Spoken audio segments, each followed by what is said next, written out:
برج بدراکی که کل ارتفاعش 17 بلوک فرار کنی به این که با هم شروع کنیم. خب به این که شروع کنیم ببینیم چه وسیله‌ای داریم. خب ما یه چست داریم، بازش کنیم ببینیم چی توشه. خب 10 تا آهن، یه دونه تخت.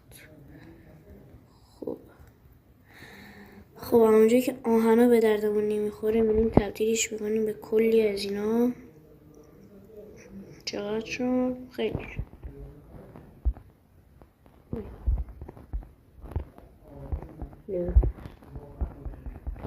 خب 3 تا زنجیر درست کردیم. خب الان اینا بکنیم. خب اینا نداریم بکنم، ببینیم میدادش. بریم که شروع کنیم. خب اول از همه بیایم اینجا. شانس من هوا بارونی شد. 3 تا بلکه دمیج نمیخورم. خب اینم بپره اینجا. خب زنجیر یه ذره خطریه. وای خیلی شانسی بود. وای وای وای وای. خب اوکی.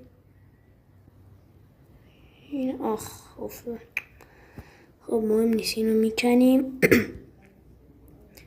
میذاریم یه جامپ. وای وای وای وای شانس آوردم.